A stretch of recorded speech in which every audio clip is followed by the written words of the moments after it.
रहना, आप शांत रहना एकदम।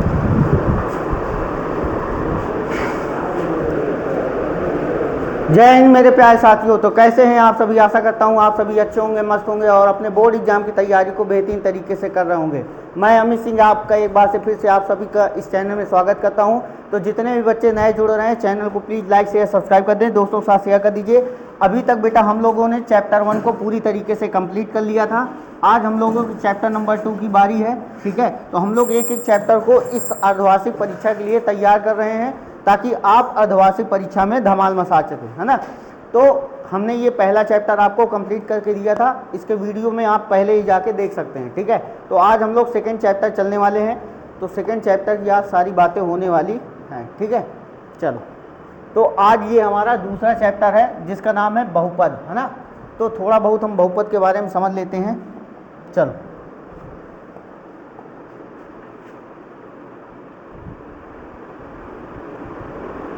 बहुपद, ठीक है, अंग्रेजी में कहते हैं पॉलिनोमियल। क्या कहते हैं? पॉलिनोमियल। अब देखो, इस बहुपद में क्या होता है कि जब भी आप ये बहुपद, जैसे कक्षा 9th में आपने पढ़ा होगा बहुपद के बारे में, इस बहुपद में दो चीज़ों से ये बहुपद मिलकर बना होता है। एक चर राशि प्लस अचर। चर और अचर से मिलकर बनता है क्या बेटा? बहुपद। चर और अचर से मिलकर क्या बनता है? बहुपद बनता है। ठीक है, और ये चर क्या होते हैं? तो हम ये कह सकते हैं अंग्रेजी वर्णमाला के लास्ट के 13 अक्षर वो क्या होते हैं? चर होते हैं। ठीक है, और शुरुआत के 13 अक्षर अचर होते हैं। कभी कभी हम जैसे मान लो एक बहुपद है ax² + bx + c, है ना। तो यहाँ शुरुआत के 13 अक्षर ABC अचर का रोल निभाएंगे, यानी ABC डैश डैश डैश कहाँ तक? 13 अक्षरों तक। ये सब कहाँ तक रोल निभाएंगे? अचर का। किसका रोल निभाएंगे? अचर का। लेकिन लास्ट के X Y Z P Q R S dash dash dash 13 अक्षर, ये क्या रोल निभाएंगे बेटा? तो ये निभाएंगे चर का। किसका रोल निभाएंगे? चर का। तो अचर में संख्या भी शामिल हो जाती है आपकी। अचर में क्या शामिल हो जाता है? संख्याएं भी आ जाती हैं। ठीक है, तो बहुपद हमारा चर और अचर राशियों से मिलकर बना एक पद होता है जिसमें बहुपद कहते हैं। अब बहुपद को कई प्रकार से बांटा गया, पदों के आधार पर बांटा गया और इसको घातों के आधार पर बांटा गया। ठीक है, तो अभी हम 9th में न जाकर के हमारा हाफ ईयरली में क्या क्या आना है हम थोड़ा सा इंपॉर्टेंट समझते चलते हैं। तो थोड़ा सा बैकग्राउंड समझाने के लिए हमने आपको ये समझाया, बाकी हम चलते हैं। देखो जा, बहुपद की घात आपसे हमेशा पूछी जाती है। क्या पूछी जाती है बेटा? बहुपद की घात। तो बहुपद की घात क्या होती है? चर राशि की जो अधिकतम घात होती है वो बहुपद की घात कहलाती है। जैसे मान लो कहीं पे लिखा है x की घात 6 + x की घात 3 - 2x की घात 8। तो हमसे अगर इस बहुपद में पूछेगा तो बताओ बहुपद की घात क्या होगी? तो हम बता देंगे 8 होगी, क्योंकि x चर राशि की जो अधिकतम घात होगी वही बहुपद की घात कहलाती है। अच्छा, दो चीज़ और आपसे एग्जाम में पूछा जाता है। क्या पूछा जाता है भाई? तो दो चीज़ आपसे एग्जाम में पूछा जाता है बेटा। क्या पूछा जाता है? आपसे पूछा जाता है कि ये बताइए कि आपकी जो सरल रेखा है ना, रैखिक बहुपद है, सॉरी, जो रैखिक बहुपद है वो किस तरह का रोल निभाता है? रैखिक बहुपद का आपसे ग्राफ पूछता है। क्या पूछता है? रैखिक बहुपद का आपसे ग्राफ पूछ लेता है। वो कैसा होता है? तो सरल रेखा में होता है। किस में होता है? सरल रेखा में होता है। ये आपसे ऑब्जेक्टिव क्वेश्चन में पूछेगा। 4 ऑप्शन दे देगा, रैखिक निम्नलिखित में से रैखिक बहुपद का ग्राफ होता है। तो उसमें पहला ऑप्शन रहेगा परवलयाकार, दूसरा रहेगा सरल रेखा, तीसरा रहेगा दोनों और चौथा इनमें से कोई नहीं। तो आप लोग सरल रेखा में टिक मारेंगे और निकल जाएंगे, है ना। हम लोग सरल रेखा में टिक मारेंगे और आगे बढ़ जाएंगे। फिर इसी प्रकार यहाँ पे पूछा जाएगा, ठीक है, फिर इसी प्रकार पूछा जाएगा द्विघात बहुपद का ग्राफ। क्या पूछा जाएगा? द्विघात बहुपद का ग्राफ। तो द्विघात बहुपद का ग्राफ कैसा होता है बेटा? परवलयाकार होता है। ठीक है, मोस्ट इंपॉर्टेंट पॉइंट है, याद रखना, एग्जाम में 100% आएगा। क्या आएगा कि आपसे पूछा जाएगा द्विघात बहुपद का ग्राफ कैसा होता है? तो परवलयाकार। अच्छा, फिर आपसे पूछा जाएगा, क्या पूछा जाएगा भाई? फिर आपसे पूछा जाएगा कि रैखिक बहुपद का शून्यक क्या होता है? तो रैखिक बहुपद का जो शून्यक होता है -b/a होता है। अच्छा, थोड़ा सा इसके बारे में हम समझ लेते हैं। जो रैखिक बहुपद, इस रैखिक बहुपद का जो मानक रूप होता है, मानक रूप होता है वो क्या होता है बेटा? ए एक्स प्लस बी होता है। क्या होता है? ए एक्स प्लस बी होता है। लेकिन अगर इसका शून्यक निकालना है तो बराबर में क्या कर देंगे? 0। यहीं से हम इसके शून्यक को इसको निकाल के दिखाएंगे। देखो ए एक्स प्लस बी बराबर हो जाएगा 0, ठीक है। अब प्लस का बी उधर चला जाएगा तो आपका क्या हो जाएगा? माइनस का बी, और एक्स बराबर निकालेंगे तो माइनस का बी बटा ए हो जाएगा, ठीक है। माइनस का बी बटा ए हो जाएगा, ठीक है। तो ये आपको लगभग मिलने वाला है। तो आपको यही बहुपद का शून्यक मैंने बताया था कि आप इसको थोड़ा सा रट लीजिए कि ये चीज़ आपकी होती है। कैसे कहाँ से आई ये चीज़ मैंने आपको बता दिया।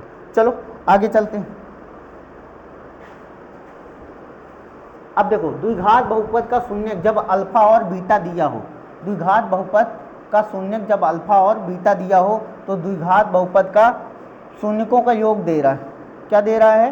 शून्यकों का योग दे रखा है। अल्फा प्लस बीटा बराबर क्या होता है? माइनस बी बटा ए। पहली बात, द्विघात बहुपद का जो मानक रूप होता है वो समझ लो क्या होता है?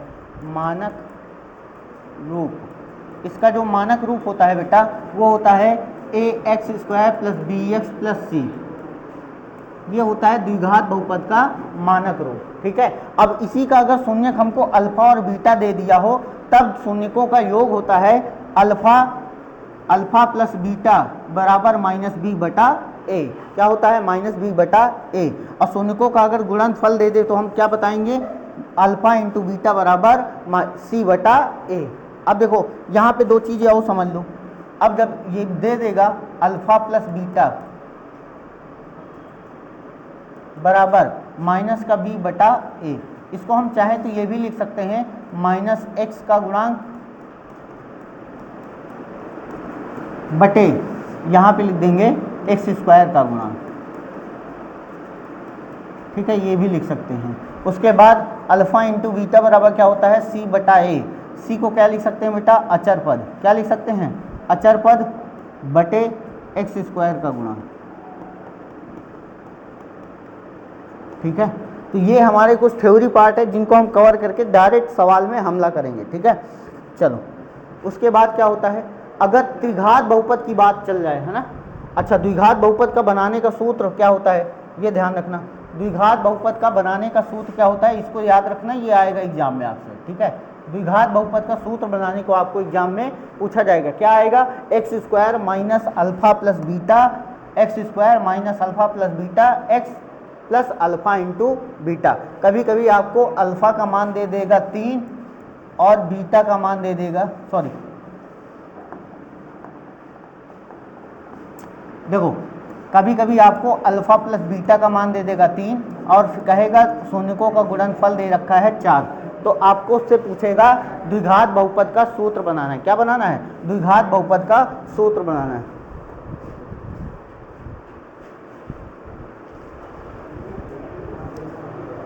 तो देखो भाई, अल्फा प्लस बीटा का मान अगर हमको कभी कभी 3 दे देगा और अल्फा इंटू बीटा का मान 4 दे देगा तो कहेगा द्विघात बहुपद बनाइए। क्या कहेगा क्वेश्चन में? द्विघात बहुपद। तो हम यहाँ पे सूत्र लगा देंगे x square minus alpha plus beta bracket के बाहर x plus alpha into beta, और सीधे अल्फा और बीटा की वैल्यू यहाँ पे डाल देनी है, बस सीधे आंसर आ जाएगा। अल्फा प्लस बीटा की वैल्यू क्या हो जाएगी? 3। X plus alpha into beta की वैल्यू क्या आ जाएगी? 4। ये आ गया आपका द्विघात बहुपद। क्या आ गया? द्विघात बहुपद। आपसे 2 नंबर में ये सवाल धुआंधार तरीके से पूछा जाता है, आप इसको रॉकेट की स्पीड से कर पाएंगे, है ना।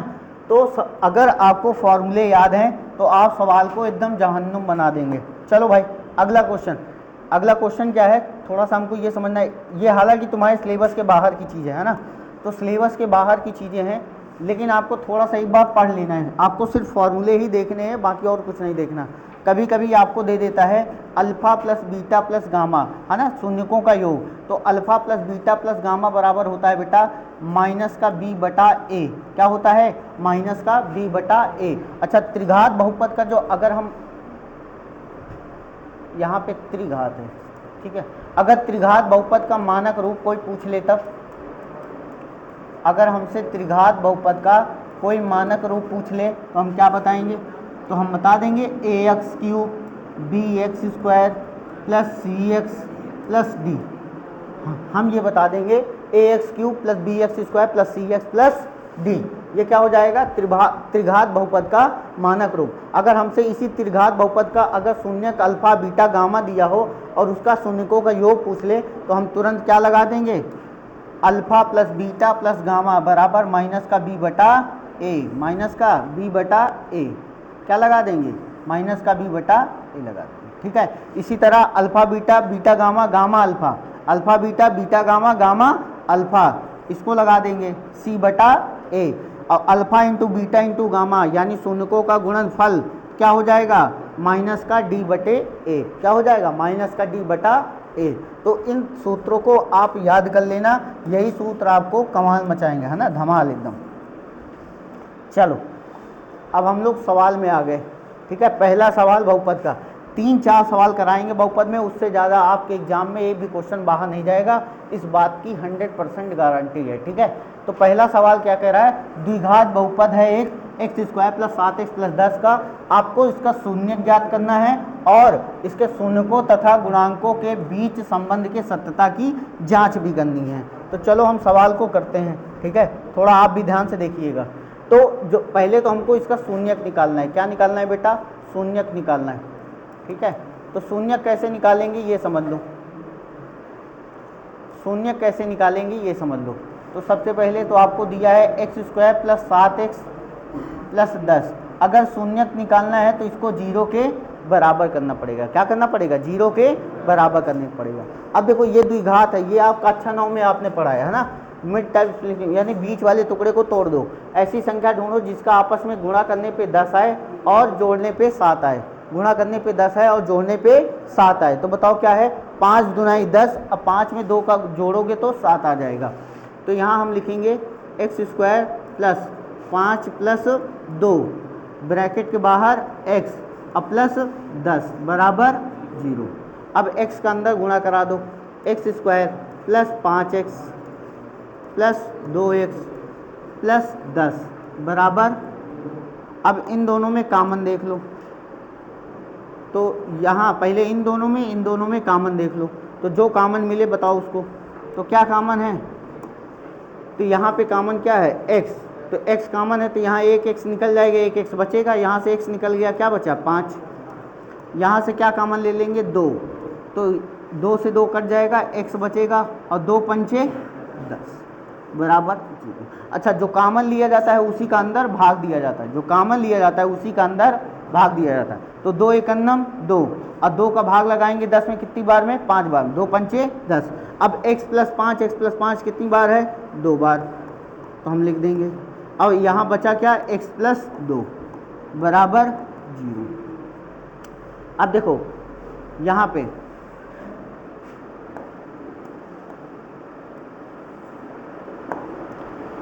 ठीक है, तो हम इसको लिखेंगे यदि x प्लस 5 बराबर 0 तो x बराबर क्या आ जाएगा? माइनस का 5। इसी तरह यहाँ पे यदि x प्लस 2 बराबर 0 तो x बराबर क्या आ जाएगा? माइनस 2। क्या आ जाएगा? माइनस 2। यही जो मान आया है, यानी ये वाला क्या कहलाएगा? अल्फ़ा बराबर क्या कहलाएगा? अल्फ़ा बराबर -5। ठीक है, और यही जो है बीटा बराबर कहलाएगा -2। ठीक है, अब हम क्या करेंगे? सत्यता की जांच। क्या करेंगे? सत्यता की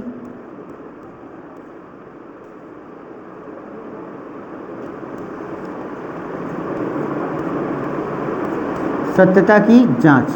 तो सत्यता की जांच में क्या करेंगे? पहले हम तो निकालेंगे मूलों का योगफल। क्या निकालेंगे? मूलों का योगफल। सो रहे हो कहाँ पीछे वाले? मूलों का योगफल। अच्छा, मूलों का योगफल क्या होता है? माइनस का b बटा a। क्या होता है? माइनस का b बटा a होता है। अब बताओ जरा, इसमें b क्या है? जो x के जस्ट बगल वाला होता है वो क्या होता है? b। और x के बगल वाला क्या होता है? a। और लास्ट वाला पद क्या होता है? c। तो अल्फा प्लस बीटा बराबर -b बटा a। तो जरा यहाँ से रखो, क्या रखोगे? अल्फा की वैल्यू क्या है? ये -5, बीटा की वैल्यू क्या है -2, तो -5 और -2, बी की वैल्यू क्या है 7, बी की वैल्यू क्या है 7 बटे ए की वैल्यू क्या है 1, ए की वैल्यू क्या है 1, तो इसको हम लिख सकते हैं -7 बराबर -7। तो ये पहला वाला आ गया। अब हम निकाल लेंगे मूलों का गुणनफल। क्या निकालेंगे? मूलों का गुणनफल।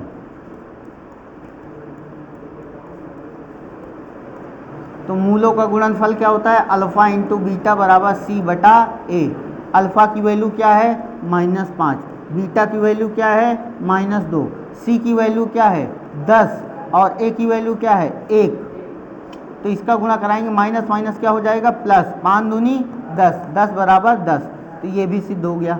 इसका मतलब ये हुआ कि भाई इसके संबंध के सत्यता की भी हमने जांच कर लिया। जब हमने मूलों का योगफल निकाला दोनों बराबर आ गए, गुणनफल निकाला तो वो भी क्या हो गए, बराबर हो गए। ये सवाल आपके एग्जाम में तड़कता भड़कता 4 नंबर का बेहतरीन क्वेश्चन आएगा। ठीक है, तो आप लोग के 4 नंबर यहाँ से फिट हो जाते हैं। ठीक है, स्क्रीनशॉट ले लीजिए, है ना। चलो आगे चलें। किसी की दिक्कत बताओ इधर है? परेड करा रहा है, यस सर। चलो अब इस सवाल को देखो। x² -3 के शून्य ज्ञात कीजिए। शून्यों तथा गुणांकों के बीच संबंध की सत्यता की जांच करनी है। चलो करो सवाल को।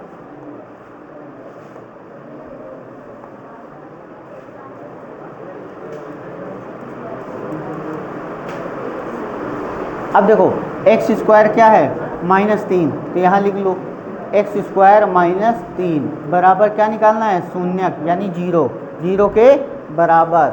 अब देखो इसको हम लिख सकते हैं x² -√3 का होल स्क्वायर बराबर 0। अब देखो a² - b² क्या होता है, a ब्रैकेट में a plus B, a bracket में a माइनस बी। अब बताओ ये a है ये b है, तो यहाँ हम लिखेंगे क्या लिखेंगे, x -√3 a ब्रैकेट में x प्लस √3 a ब्रैकेट में बराबर में क्या कर देंगे 0। अब देखो यहाँ पे फिर लिखेंगे यदि x -√3 बराबर 0, तो x बराबर क्या आ जाएगा √3 आ जाएगा। क्या आ जाएगा, √3 आ जाएगा। ठीक है, इसी तरह यहाँ पे क्या हो जाएगा, यदि x प्लस 3 बराबर 0, तो x बराबर क्या आ जाएगा -√3। तो ये आ गया आपका। अब इसी का हम नाम दे देंगे भाई, ये क्या है अल्फ़ा बराबर √3, अल्फ़ा बराबर क्या है √3, और ये क्या हो जाएगा बीटा बराबर -√3, बीटा बराबर -√3। ठीक है, अब हम क्या करेंगे, सत्यता की जांच। क्या करेंगे, सत्यता की जांच। तो सत्यता की जांच का पहला स्टेप बताओ क्या है, मूलों का योगफल, मूलों का योगफल। अब मूलों का योगफल क्या होता है, -b बटा a होता है। तो यहाँ अल्फ़ा प्लस बीटा बराबर -b बटा a। अल्फ़ा की वैल्यू बता दो जरा, अल्फ़ा की वैल्यू है सर √3, बीटा की वैल्यू बता दो जरा -√3। ठीक है, बराबर b की वैल्यू बता दो। अब बताओ यहाँ कोई b वाला टर्म दिख रहा है क्या, x के पदों में कोई टर्म है, x के पदों में कोई टर्म यानी कोई पद नहीं है। इसका मतलब b की वैल्यू क्या हो जाएगी 0 और a की वैल्यू क्या हो जाएगी 1। अब देखो √3 से √3 कैंसिल हो गया भाई, क्या बचा 0 बराबर, तो आपने आराम से निकाल लिया क्या, मूलों का योगफल।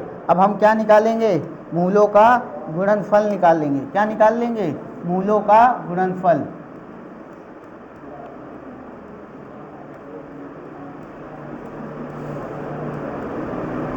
तो जब मूलों का गुणनफल निकालेंगे तो क्या निकलेगा, अल्फ़ा इंटू बीटा बराबर c/a।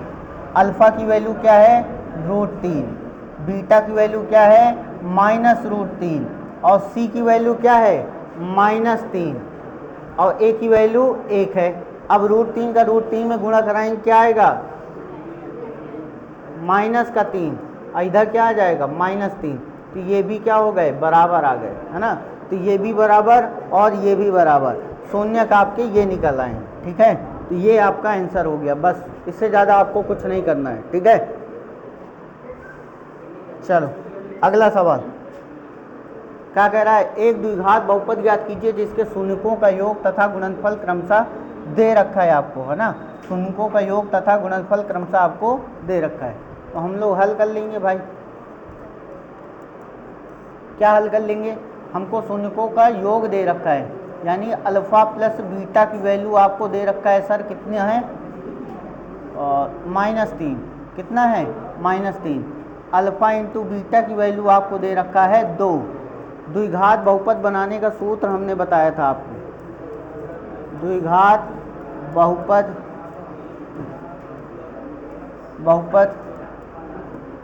बनाने का सूत्र। तो द्विघात बहुपद बनाने का सूत्र क्या होता है बताओ,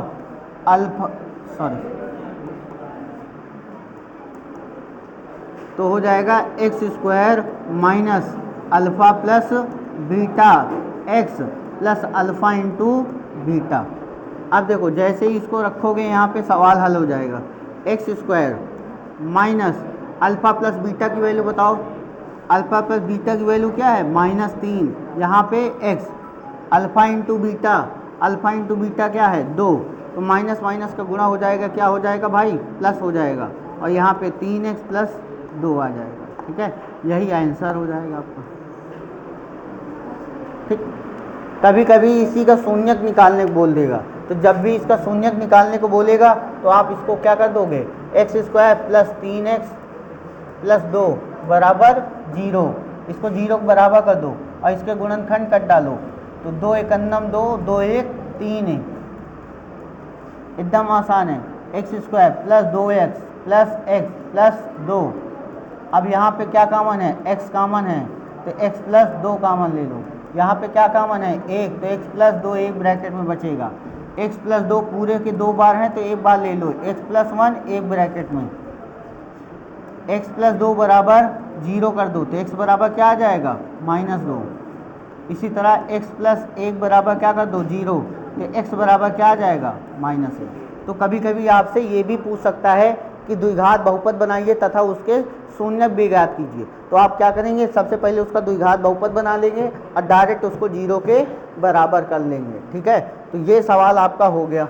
उसके बाद ये चैप्टर हो जाता है खत्म। ठीक है, तो दूसरा चैप्टर इस प्रकार हो गया समाप्त हमारा। ठीक है, हमारा छमाही एग्जाम की दृष्टि से दूसरा चैप्टर हो गया पूरी तरीके से खत्म। अब हम लोग चलेंगे तीसरे चैप्टर, कहाँ चलेंगे, तीसरे चैप्टर में। ठीक है,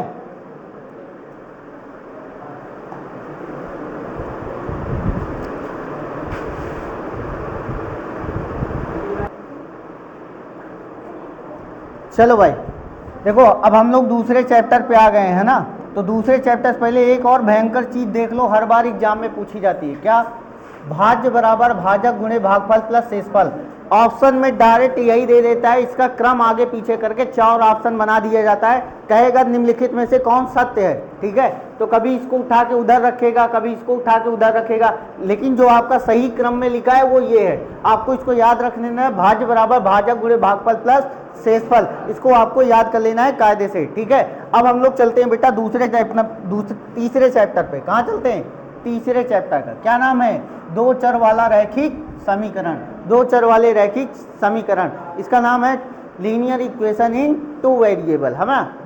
तीसरा चैप्टर है और इस चैप्टर की एक बहुत बड़ी भूमिका है, आपके एग्जाम में कम से कम बेटा ये 15 नंबर आपको घसीट के देगा हर हाल में। तो इस लिहाज से आपके लिए ये छमाही के दृष्टि से महत्वपूर्ण तो है ही है, और आपको बोर्ड एग्जाम में ये कम से कम ये चैप्टर आपको 10 नंबर दे के जाएगा। तो ये चैप्टर आपको बोर्ड एग्जाम की दृष्टि से भी बहुत महत्वपूर्ण है। तो इस चैप्टर को एकदम आराम से देखेंगे, कोई दिक्कत होने वाली नहीं है। ठीक है, तो कुछ चीज़ें आपको याद करनी पड़ेगी, बिना याद किए कुछ नहीं काम चलने वाला है ना। तो यहाँ पे देखो कुछ कंडीशन है जो आपको याद करना पड़ेगा।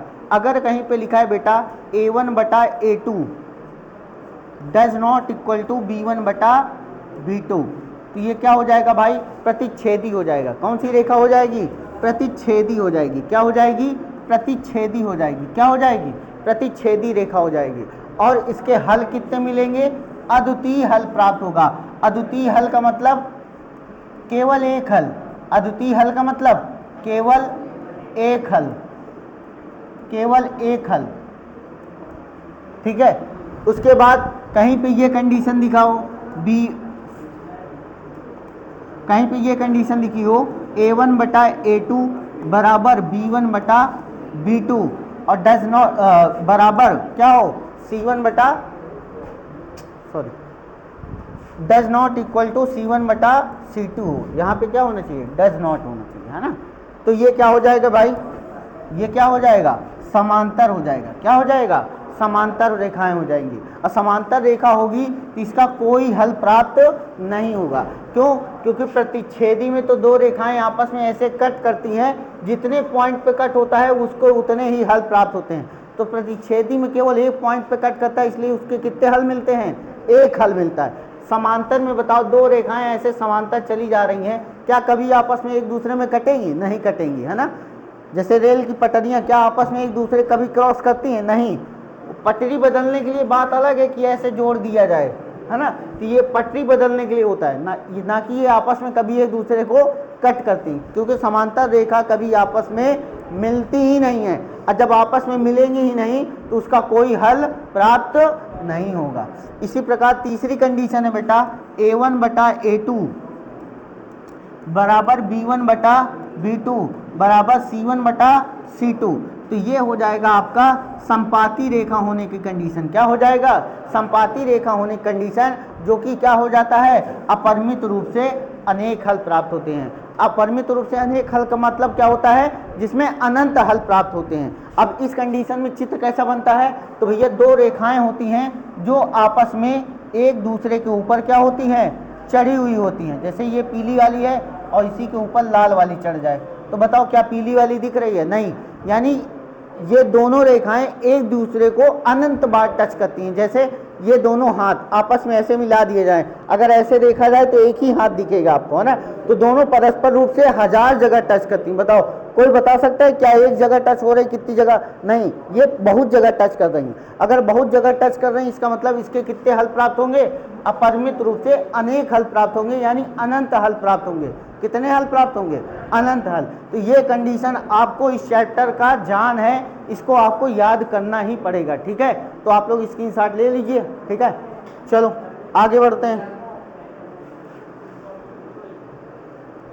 देखो इसी पे आधारित पहला सवाल क्या कह रहा है, पहला सवाल भाई, पहला ही सवाल कोहराम मचा रहा है। देखो कह रहा है 5x माइनस 4y प्लस 8 बराबर 0, 7x प्लस 6y माइनस 9 बराबर 0। कह रहा है a1 बटा a2 b1 बटा b2 और c1 बटा c2 की तुलना कर ज्ञात कीजिए कि रेखाएं परस्पर प्रतिच्छेदी हैं कि समांतर हैं कि समपाती। ठीक है।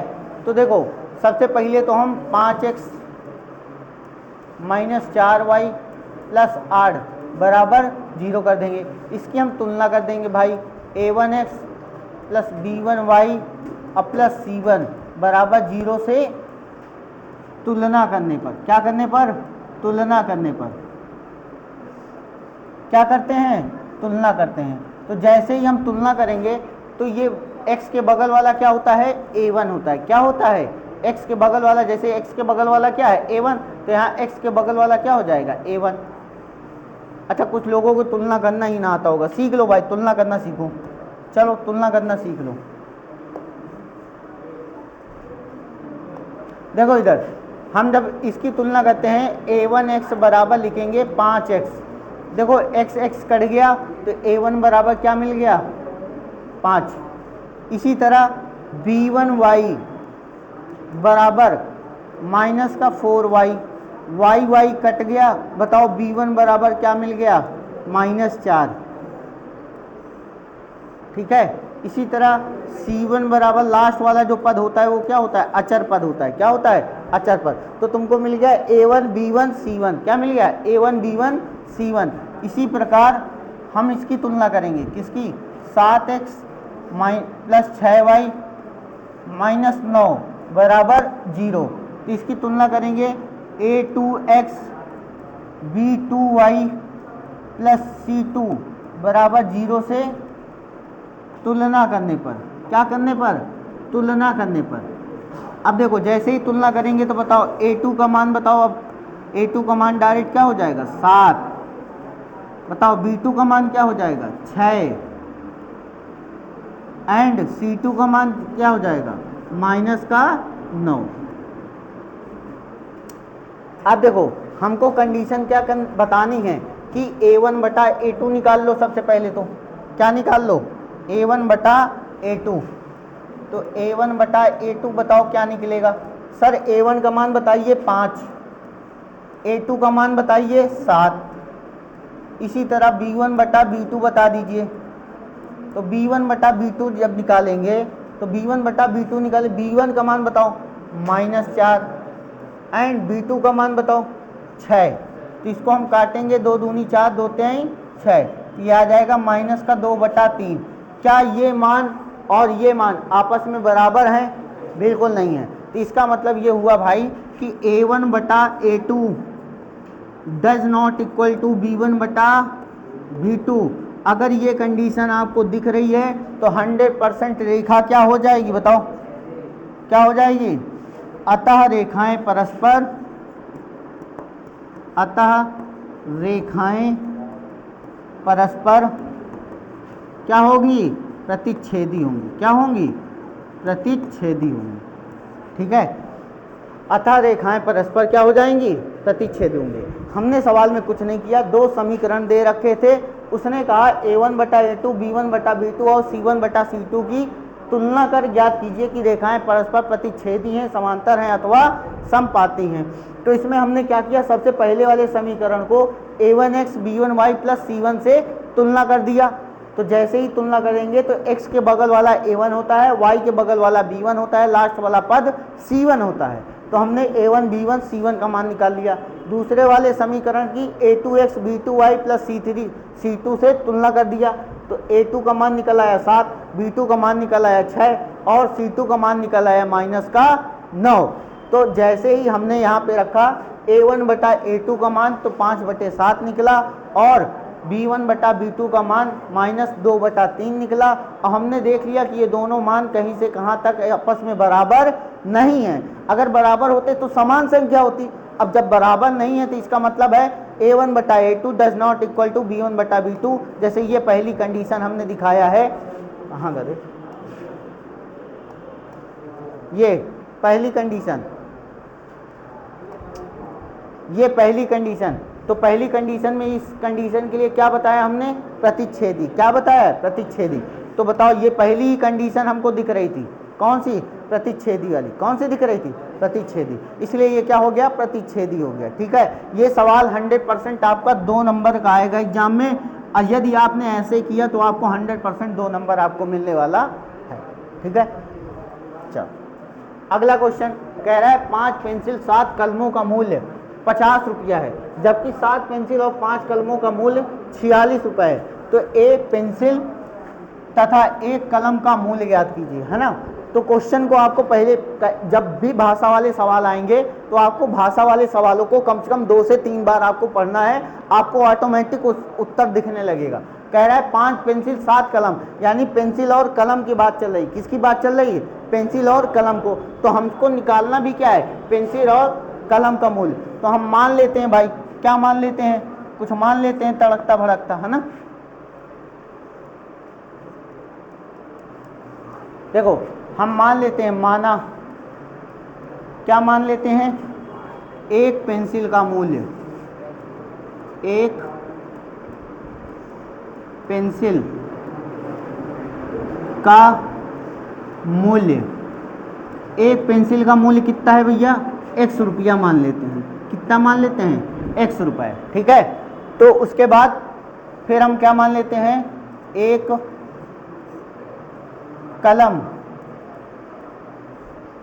कलम का मूल्य, एक कलम का मूल्य क्या मान लेते हैं भैया, y रुपया। क्या मान लेते हैं, एक कलम का मूल्य y रुपये है। अब देखो प्रश्नानुसार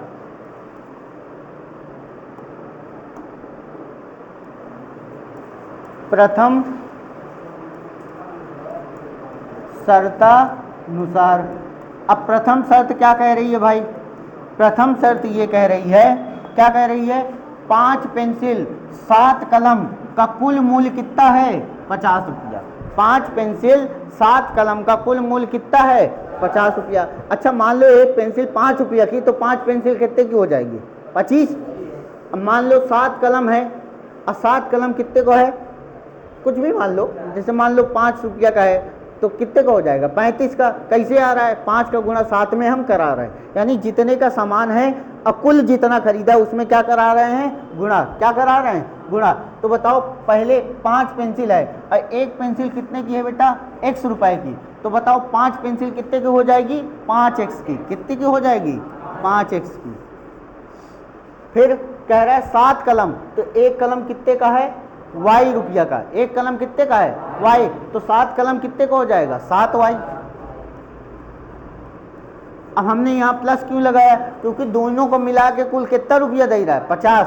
दोनों को मिला के कितना दे रहा है? 50। इसलिए हमने यहाँ पे प्लस लगा दिया, अब कुल कितना रुपया दे दिया? 50। यही बन गया आपका समीकरण नंबर 1। क्या बन गया? समीकरण नंबर 1 बन गया। अब आ जाओ द्वितीय शर्तानुसार। क्या लगा दो?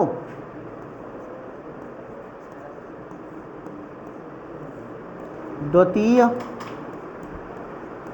शर्तानुसार।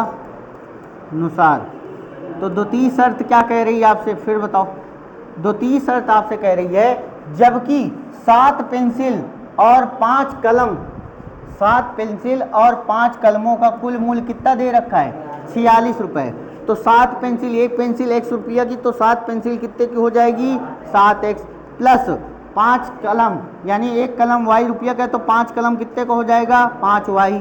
कुल कितना रुपया दे रहा है? 46 रुपया दे रहा है। समीकरण क्या बन जाएगा? 2। समीकरण क्या बन जाएगा? 2। अब इन दोनों समीकरण को आप चाहें तो बराबर करके हल कर लीजिए, और चाहो तो और क्या, और चाहो तो एक से एक x का मान निकालो और दूसरे समीकरण में रख दो, तो वहाँ से y का मान निकल आएगा। ठीक है, लेकिन हम इसको किससे करेंगे? विलोपन विधि से। किससे करेंगे? विलोपन विधि से। कैसे करेंगे सर? समीकरण 1 में, अब देखो समीकरण 1 में अगर हम x वाला बराबर कर रहे हैं, तो देखो यहाँ 5x है और यहाँ पे क्या है? 7x है, तो दोनों के ऊपर नीचे गुणांकों का गुणा करा देंगे।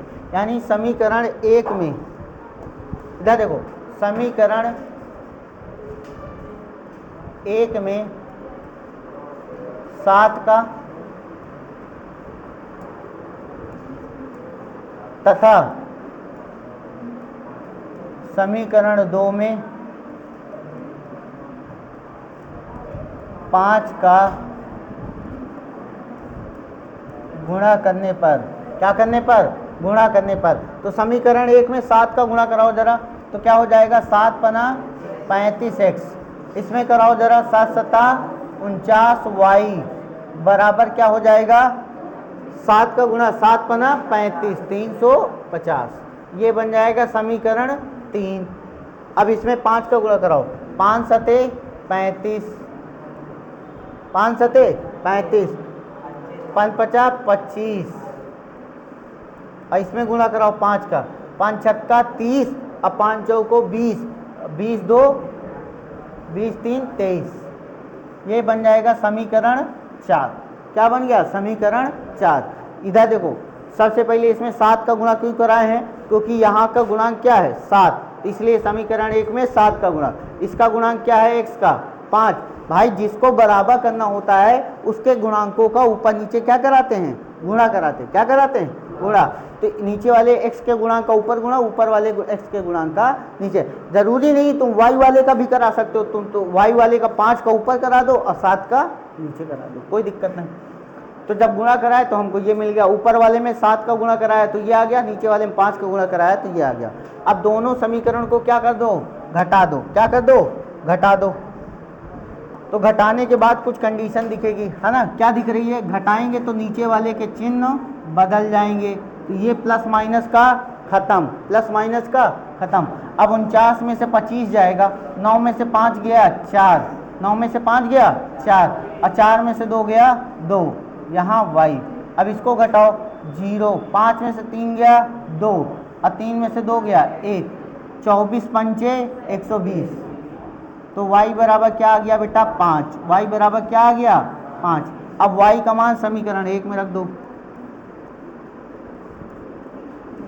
y का मान समीकरण 1 में, तो जैसे ही 1 में रखोगे भाई क्या मिलेगा, 1 कहाँ है यहाँ पे, तो 5x प्लस 7 गुणे 5 बराबर कितना है 50, इसको उधर भेजो, 5x 7 पना 35, तो 50 माइनस 35 कितना हो जाएगा 15, तो 5x बराबर क्या आ जाएगा 15, तो x बराबर क्या आ जाएगा 3, 5 3 15, 5 3 15, तो x बराबर क्या आ गया 3 आ गया, क्या आ गया 3 आ गया।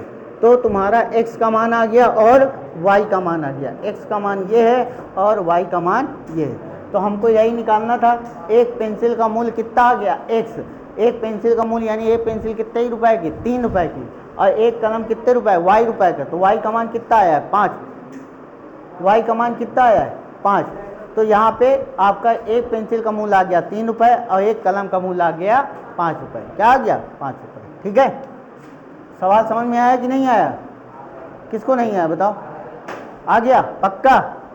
अब देखो आंसर की जांच करना है तो आराम से चुपचाप यहाँ पे रख दो, 5 पेंसिल, एक पेंसिल कितने की है 3 रुपया की, तो 5 3 15, और एक पेंसिल कलम कितने का है 5, तो 7 कलम कितने को हो जाए 35, और 35 15 50, तो यहाँ पे कुल मूल्य देखो कितना दे रहा है 50, इसका मतलब हमारा सवाल 100% सही है। तो हम आंसर भी वेरीफाई कर लेंगे इस प्रकार। ठीक है, तो स्क्रीनशॉट ले लो भैया आराम से। चलो कह रहा है p के किन मानों के लिए निम्न समीकरणों के युग्म एक अद्वितीय हल है, क्या कह रहा है अद्वितीय हल। अब बताओ जरा अद्वितीय हल किस कंडीशन में प्राप्त हुआ था, देखो इधर अद्वितीय हल किस कंडीशन में आया था, पहले वाले में, कहाँ आया था पहले वाले में। इसका मतलब है हमको पहली कंडीशन लगानी पड़ेगी, पहली कंडीशन क्या है a1 बटा a2 does not equal to b1 बटा b2। चलो देखो इधर,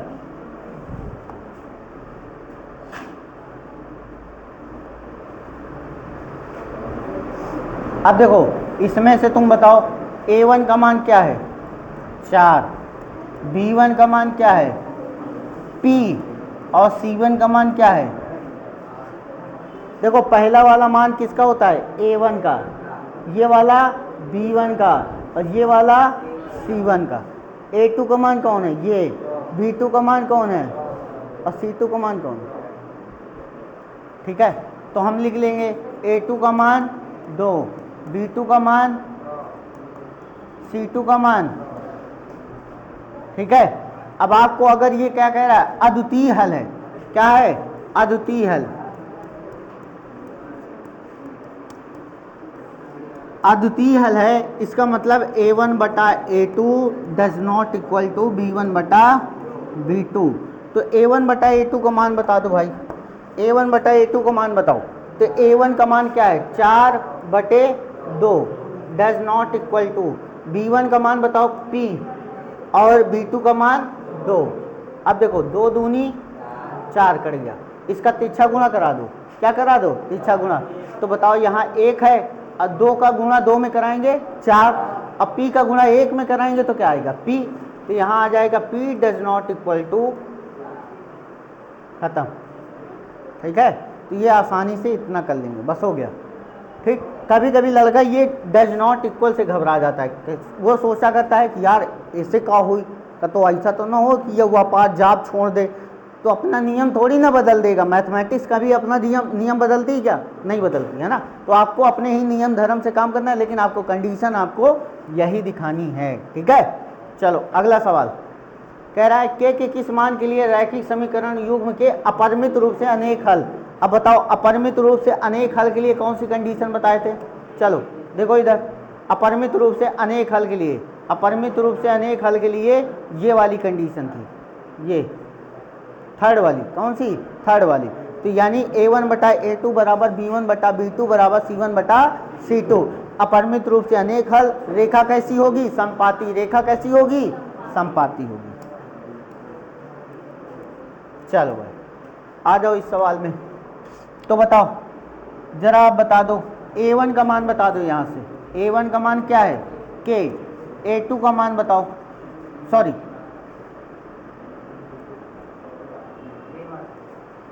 B1 का मान। चलो तुम बताओ, तुम बताओ B1 का मान बताओ। इसमें 3 होगा, Y नहीं होगा, क्या होगा 3। चलो ये पीछे है, उड़ो खड़े हो अमित, खड़े हो जल्दी बताओ C1 का मान 0।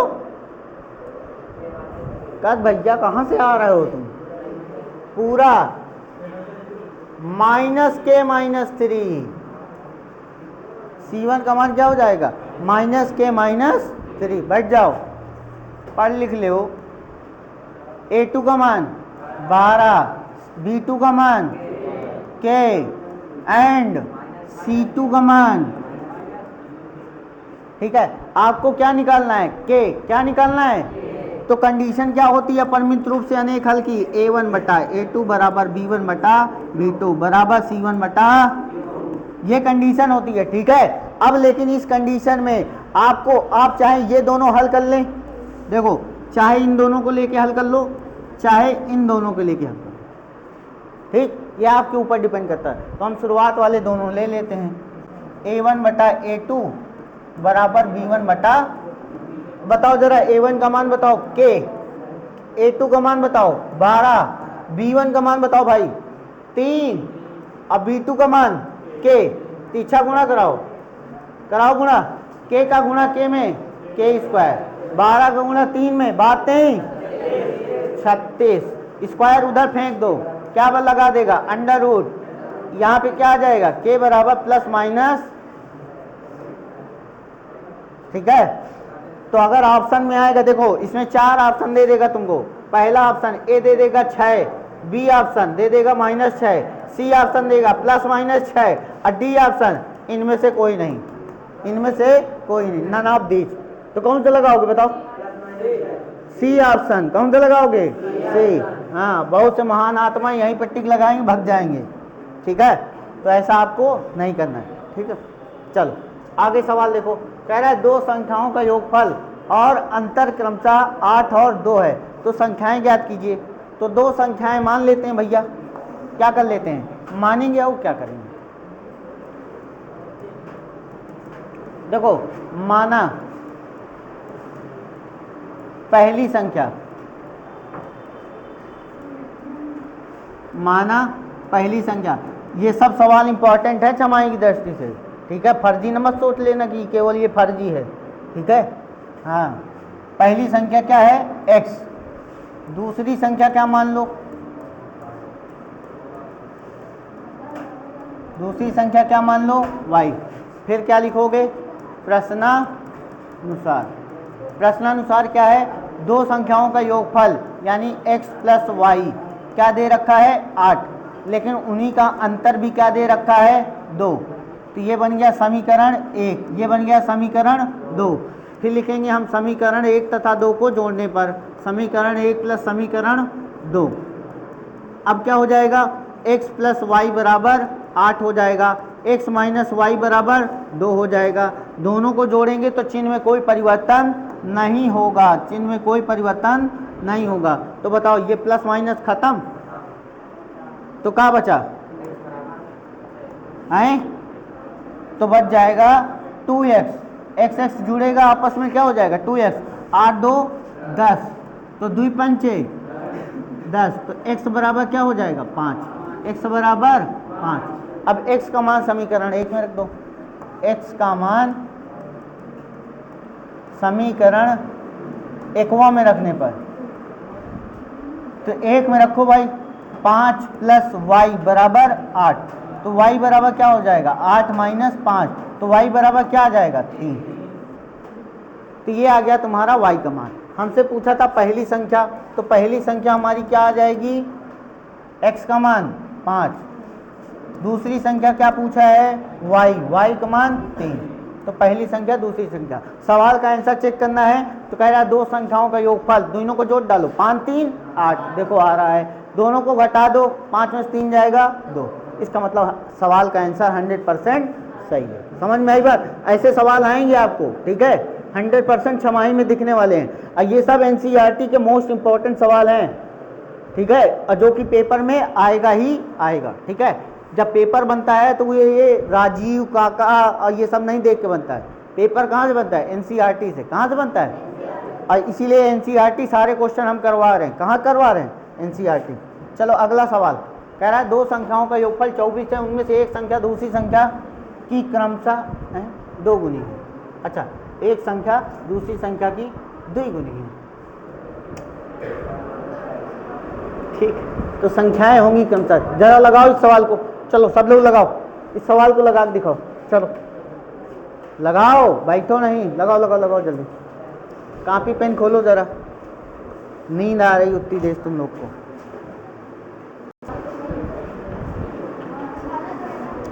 देखो कह रहा है सवाल में कि दो संख्याओं का योगफल 24 है, उनमें से एक संख्या दूसरी संख्या की क्या है? दो गुनी है। तो हम दो संख्याओं में मान लेते हैं, क्या मान लेते हैं? दो संख्याओं का योगफल 24 है। क्या है? दो संख्याओं का योगफल 24 है।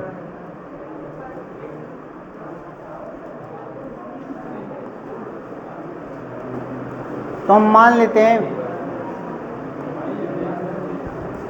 माना पहली संख्या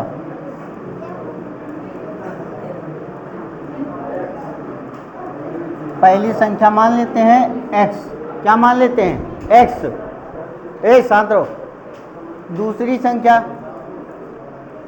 संख्या क्या हो जाएगी? कितने लोग कह रहे हैं y होगा? बताओ। दूसरी संख्या y मानेंगे कि 24 - x मानेंगे? अबे भाई ये बताओ, हम थे, हमारा दोस्त था, दोनों के लोग के मिला के 24 रुपया था। तो हो सकता है एक के पास 16 हो, एक के पास 8 हो सकता है एक के पास 12 हो, एक के पास 12 हो सकता है एक के पास 10 हो, एक के पास 14 हो। क्या तो हो सकता है। लेकिन हम दो मित्र जा रहे थे, हमने कहा तुम दोनों लोग के मिला के पास कितना रुपया? 24। हमने कहा मेरे पास तो 10 है। तो इसका मतलब ऑटोमेटिक दूसरे वाले का पता चल जाएगा, कितना हो जाएगा? 24 - 10 कितना हो जाएगा? तो मैं था, मेरा मित्र था, मैंने कहा मेरे पास x रुपया, तो बगल वाला कितना हो जाएगा? 24 - x कितना हो जाएगा? 24 - x। अब देखो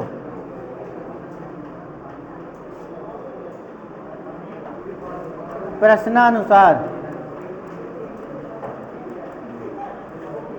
छात्रों क्या कह रहा है? एक संख्या दूसरी संख्या की क्या है? दो गुनी है। एक संख्या यानी पहली संख्या दूसरी संख्या की यानी 24 - x की क्या है? दो गुनी है। जरा इसको हल कर लो, क्या आ जाएगा? x 24 दूनी 48 - 2x, इसको इधर लाओ तो ये आ जाएगा 3x। क्या हो जाएगा? 3x। इधर 48, 16 तिया 48। x का मान क्या आ गया भैया? x का मान क्या आ गया? तो इसका मतलब पहली संख्या हमारी आ गई 16। पहली संख्या क्या आ गई? 16। और दूसरी संख्या जो हमने माना है 24 - x, तो 24 - 16, तो बताओ क्या आ जाएगा? 8।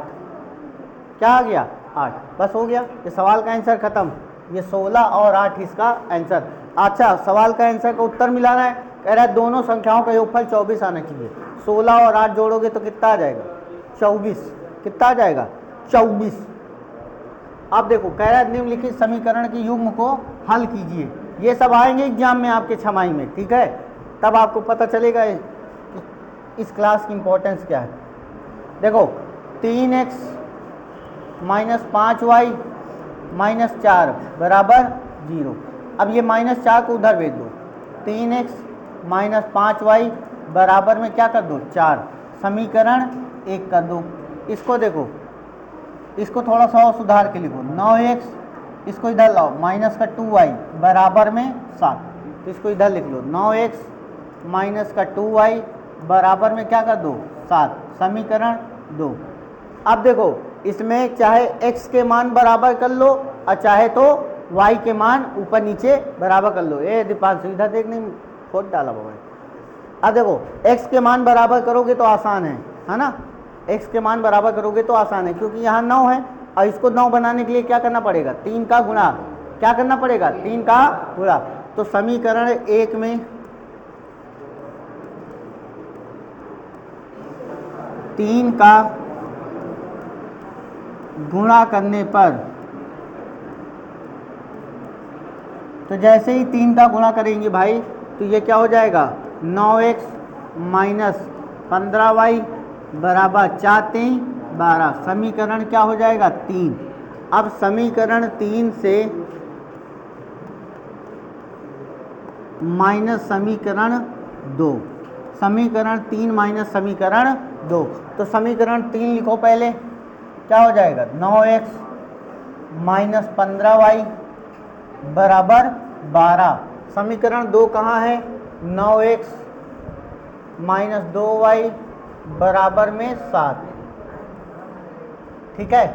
अब देखो, अगर जब घटाते हैं तो नीचे वाले का चिन्ह बदल देंगे, तो यहाँ माइनस हो जाएगा, यहाँ क्या हो जाएगा, प्लस हो जाएगा, और यहाँ क्या हो जाएगा, माइनस। तो देखो ये दोनों कट जाएंगे, ये दोनों क्या हो जाएंगे, कट जाएंगे, तो ये कट गया, ठीक, और ये दोनों आपस में क्या हो जाएंगे, जुड़ जाएंगे। तो 15 में से 2 चला जाएगा, क्या बचेगा, माइनस का 13y बराबर 12 में से 7 जाएगा 5, तो ये y बराबर क्या आ जाएगा, माइनस का 5 बटे,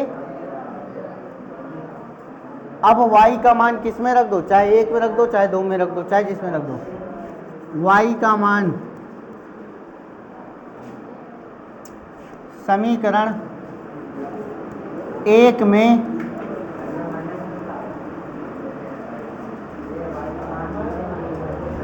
देखो 15 में से 2 जाएगा 13 आएगा, लेकिन बड़ी संख्या में चिन्ह कहे का है, माइनस का, कहे का है, इसलिए यहाँ पे क्या आ गया, माइनस आ गया। अब ये माइनस उधर चला जाएगा, तो ये जोड़ में थोड़ी ना है जो कि प्लस हो जाएगा, कहाँ है, गुणे में है, किसमें है, गुणे में है, इसलिए जब ये उधर जाएगा तो माइनस माइनस ही रहेगा। ठीक है। अब देखो y का मान जैसे ही समीकरण 1 में रखोगे तो 3x माइनस 5 गुणे माइनस 5 बटे 13 बराबर क्या आ जाएगा, 4। अब देखो इसको हल करो तो 3x माइनस माइनस क्या हो जाएगा, प्लस 25 बटे 13 हो जाएगा बराबर 4। जब इसको हल करोगे तो बताओ क्या आएगा, 3x बराबर, ये उधर जाएगा तो 4 माइनस 25 बटे 13। तो इसको जब हल करोगे तो 13 चौको 52, अब 52 में से 25 घटा दो, 12 में से 5 गया 7, 4 में से 2 गया 2, तो आ जाएगा 27 बटे 13। तो 3 से कट जाएगा, 3 9 27, तो x बराबर क्या आ गया भैया, 9 बटे 13। तो आपका x का मान आ गया और y का मान आ गया। तो हमको इसमें हल भी क्या करना था, x और y के मान क्या करना था, x और y के मान ज्ञात करना था। ठीक है। देखो एग्जाम में जब भी आएगा, परीक्षा में जब भी ये सवाल आएगा, तो आप चाहे इसको विलोपन से लगाओ चाहे योगात्मक से लगाओ, लेकिन सबसे ज़्यादा सुटेबल कौन है तुम्हारे लिए, कौन सुटेबल है, विलोपन। समझ में आई बात। तो हमने विलोपन से इस सवाल को लगा दिया और 4 नंबर का आएगा ये। ठीक है, कितने नंबर का, 4 नंबर का। चलो अगला सवाल कह रहा है 3/2x। चलो देखो एकदम आसान है सवाल, 3/2x माइनस 5/3y बराबर -2, x/3 प्लस y/2 बराबर 13 बटे। ठीक है, ये सवाल है, कह रहा है इसको हल करके दिखाओ तो जाने। तो बताओ एकदम आसान है, कैसे आसान है बताओ।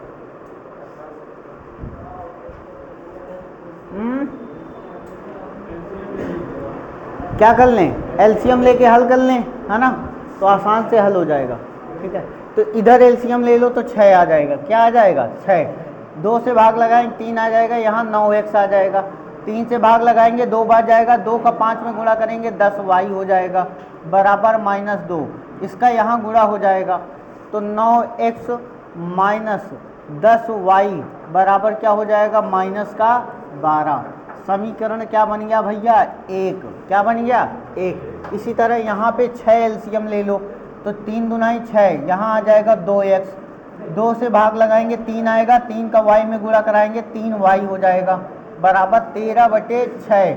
इसका यहाँ गुणा, इसका यहाँ गुणा, तो 6 दूनाई 12x प्लस 6 त्रिक 18y बराबर 63 78। ये आपका बन गया समीकरण 2 बन गया। क्या बन गया? समीकरण 2 बन गया भाई। अब दोनों समीकरण को देखो बराबर कर लो, इन दोनों को बराबर करना है। देखो यहाँ y किस में है? माइनस में, यहाँ y किस में? प्लस में, तो y वाले मान को बराबर कर लो, y वाले मान को बराबर कर लो। तो कितने में बराबर होगा? 10 नैया 90 और 18 पंचे 90। ठीक है, तो 90 90 बना लो, इसको भी 90 बना लो, इसको भी 90। तो बताओ 10y को 90 बनाने के लिए कितने गुणा करोगे? 9 का। और 18y को 90 बनाने के लिए 18 पंचे 90। तो समीकरण लिखेंगे, समीकरण 1 में 9 का तथा समीकरण 2 में 5 का गुणा करने पर।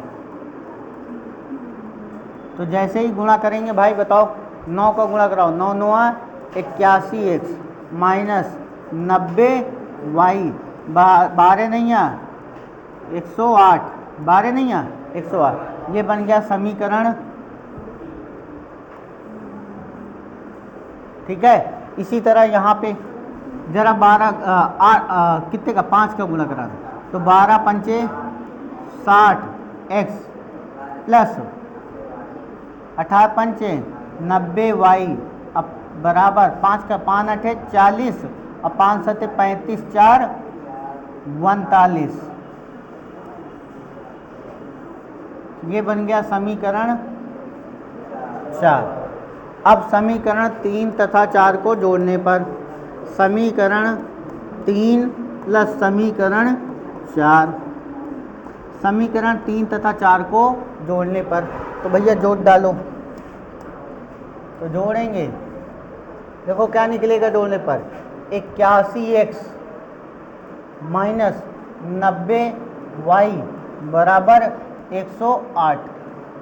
उसके बाद 60x प्लस 90y बराबर 390। अब देखो जोड़ने पे कोई फर्क पड़ता है क्या? जोड़ने पे कोई फर्क नहीं पड़ता।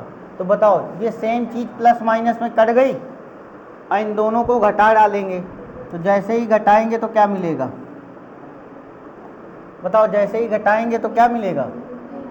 सॉरी, जोड़ेंगे तो 1 हो जाएगा, यहाँ पे 8 है 14 हो जाएगा, यहाँ आ जाएगा x बराबर, इसको घटा दो 10 में से, अच्छा जोड़ना है तो ये घटेगा ना, 390 से इसको घटाओ तो 0 में से 8 गया, क्या आ जाएगा?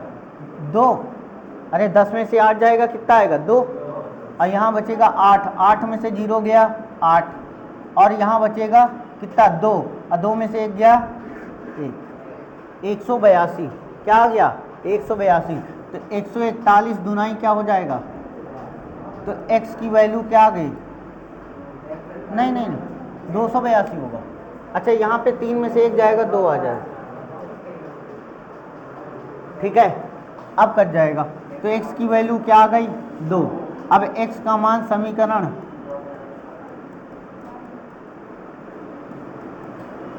1 में रख दो, तो कहाँ है 1?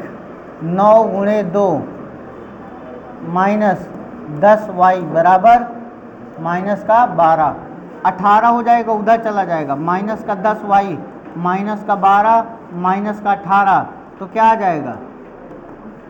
18 12 30, माइनस माइनस खत्म, 10 3 30, तो y बराबर क्या आ गया? 3। तो इस प्रकार तुम्हारा y का मान x का मान आ गया। देखो सवाल कुछ इस प्रकार कैलकुलेटिव आएंगे, इसलिए कुछ सवाल मैंने तुमको कठिनतम सवाल बनाने का प्रयास किया है जहां से तुम्हारे क्वेश्चन बनेंगे, और ये सवाल जब आएंगे तो आप फंसेंगे, 100% फंसेंगे। ठीक है, तो आराम से स्क्रीनशॉट ले लो जरा इस सवाल का।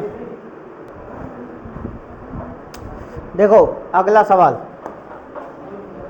अब देखो ये सवाल है, फिर इस सवाल को करना है ना। तो देखो 0.5 0.2x प्लस 0.3y बराबर क्या है 1.3। इसी तरह 0.4x माइनस 0.5y बराबर क्या है माइनस का 0.7। ठीक है, अब बताओ 0.4 बनाने के लिए इसमें किसका गुणा कराओगे? हैं 0.2 का किसका गुणा कराओगे? 0.2 का, यही तो गुणा होगा। तो बताओ इसमें करा दो, ये समीकरण 1 है, ये समीकरण, तो समीकरण 1 में 0.2 का गुणा करने पर, समीकरण 1 में 0.2 का गुणा करने पर, तो जैसे इसमें गुणा कराएंगे तो हो जाएगा 0.4x, इसमें कराएंगे 0.6y, और इसमें कराएंगे तो क्या हो जाएगा बताओ? 1.3 में 0.2 का गुणा कराएंगे क्या आ जाएगा? 2 3 6 और 2 1 2, तो 2 क्या आ जाएगा? 2.6 आएगा कि 0.26 आएगा? आए पक्का? अरे गधाओं 0.26 आएगा। ठीक है, वो वाली आदत पड़ी है। तो आ जाएगा 0.26। ठीक है, और ये बन जाएगा समीकरण 3 और ये समीकरण 2।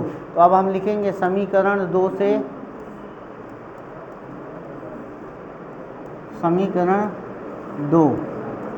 समीकरण 2 माइनस समीकरण 3 माइनस समीकरण 2, तो 0.4x प्लस 0.6y बराबर आ जाएगा 0.26। इसके बाद लिखोगे 0.4x माइनस 0.5y बराबर आ जाएगा माइनस 0.7।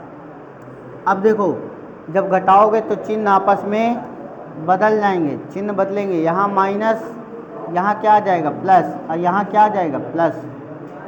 देखो इधर शांत। अब इसको जोड़ोगे तो क्या आ जाएगा 6 5 11 1.1y, इसको जोड़ो जरा 7 6 13। देखो 0.26 हमको जोड़ना है 0.07 समझो, है ना? इससे कोई फर्क पड़ेगा? 7 6 13 और 2 1 3, 0.33 आ जाएगा। कितना आ जाएगा? 33। अब देखो, अब मेरी बात समझना, ये दशमलव हटा दो, बटे में 10 हो जाएगा, ये दशमलव हटाओगे बटे में 100 हो जाएगा। 33 10 दहम्मा 100, तो y का मान क्या आ जाएगा? तो y का मान चाहो तो लिख सकते हो 3/10 या 0.3, ये आ गया तुम्हारा y का मान।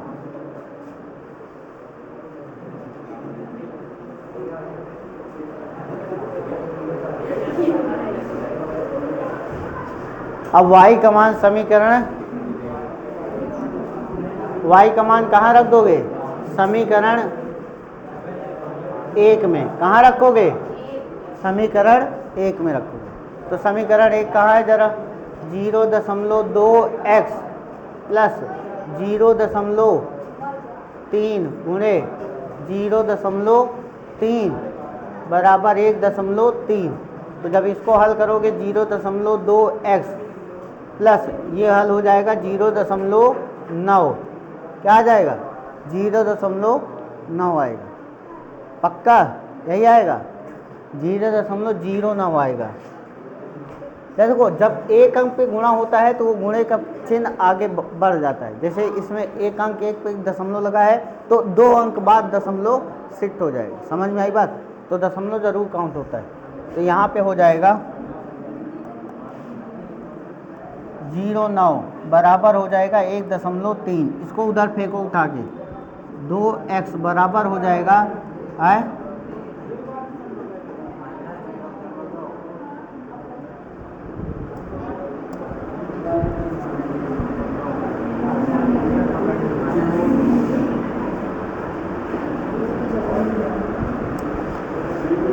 ठीक है, तो इसको माइनस कर दो 0.09 से, ज़रा माइनस करके बताओ 1.3 से 0.09 माइनस करोगे तो यहाँ 0 लग जाएगा, 10 में से 9 जाएगा 1, यहाँ बचेगा 2, है ना, और 1.21 आ जाएगा।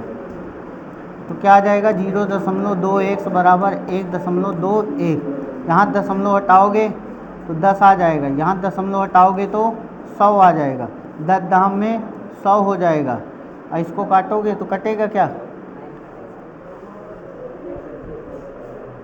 ठीक है, तो ये अपना कैलकुलेशन घर में कर लेना। ठीक है, इसको इसी तरीके से करना है, थोड़ा बहुत कैलकुलेशन चेक कर लेना। ठीक है, घर में इसको चेक करना आराम से। ठीक, अगला सवाल, कौन कौन उतार रहा था? उतार रहे थे क्या? हैं?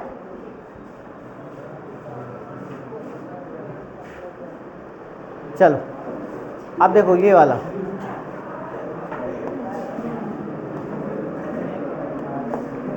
देखो लिखा है √2x प्लस √3y, है ना, √3x प्लस √2y। ये आपका समीकरण 1 है, ये समीकरण 2 है। तो हम करेंगे क्या, सीधे सीधे समीकरण 1 में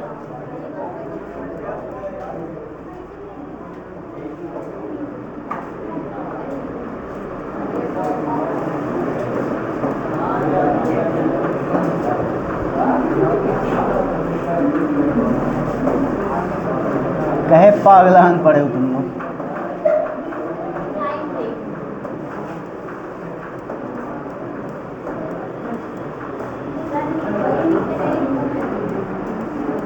देखो जैसे ही इसमें गुणा कराएंगे, देखो इधर √2 में जैसे ही √3 का गुणा कराएंगे तो √6 हो जाएगा, प्लस √3 में √3 का गुणा कराएंगे तो 3y हो जाएगा, और इसमें गुणा कराएंगे तो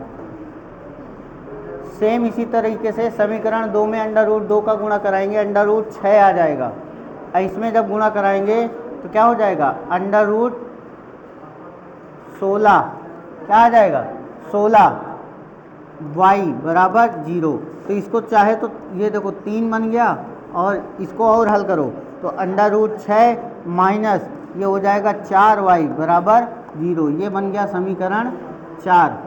अब समीकरण ये 3 तथा 4 को क्या कर दो माइनस, समीकरण 3 माइनस समीकरण 4, तो जैसे ही माइनस करोगे √6 प्लस 3y बराबर 0, √6 माइनस 4y बराबर 0। जब माइनस करोगे तो नीचे चिन्ह बदल जाएंगे, तो यहाँ कट जाएगा ये सीधे सीधे, तो ये 4 3 7y बराबर क्या आ जाएगा 0। तो y बराबर क्या आ जाएगा, y का मान समीकरण 1 में सब 0 0 आ जाएगा, समीकरण 1 में। तो जैसे ही 1 में रखोगे बताओ √2 गुणे x, है ना, प्लस √3 गुणे 0 बराबर 0, तो √2x बराबर भी क्या आ जाएगा 0, तो x बराबर भी क्या आ जाएगा, तो x का मान और y का मान क्या आ जाएगा 0। समझ में आई बात कि नहीं? देखो रूट देखने में डर लग रहा था, लेकिन सवाल बहुत आसान है ना।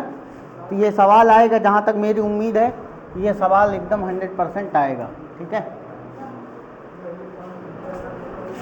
अगला सवाल कह रहा है 2x प्लस 3y बराबर 11, 2x माइनस 4y बराबर -24 को हल कीजिए, इसमें m का मान भी ज्ञात करना है। चलो भाई इस सवाल को हल करो। तो ये सवाल क्या कह रहा है, 2x प्लस 3y बराबर 11 और 2x, अब देखो इसमें देखो x के मान बराबर हैं, x के मान बराबर हैं, तो ये बन गया समीकरण 1, ये बन गया समीकरण 2। समीकरण 1 को समीकरण 2 से घटा दो, समीकरण 1 माइनस समीकरण 2। तो जैसे ही घटाओगे बताओ, इधर देखो 2x माइनस 4y बराबर -4, फोन ऑन रख दो नहीं तो इतना मारेंगे अभी, माइनस प्लस माइनस ये ख़त्म, 4 3 7y इसको इसको यहाँ प्लस हो जाएगा, जोड़ोगे तो कितना आएगा 35, 7 पना y का मान, अब y का मान 5 आ गया, y का मान कहाँ रख दो समीकरण 1 में, y का मान देख लिखाऊँ ना है समीकरण 1 में, तो समीकरण 1 का है 2x प्लस 3 गुणे y का मान कितना है 5 बराबर 11, तो 2x बराबर 15 उधर जाएगा, 11 माइनस 15 तो 2x बराबर क्या आ जाएगा माइनस का 4, x बराबर 2, तो x बराबर क्या आ गया माइनस का।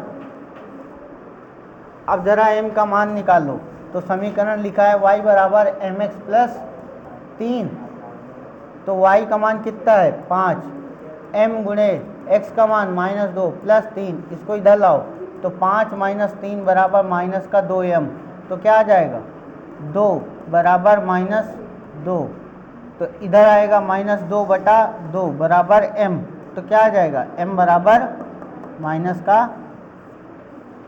ये हो गया एकदम रद्दी सवाल है ना, आसानी से करने वाला सवाल। ठीक है, तो ऐसे सवाल 100% आपके एग्जाम में आने वाले हैं।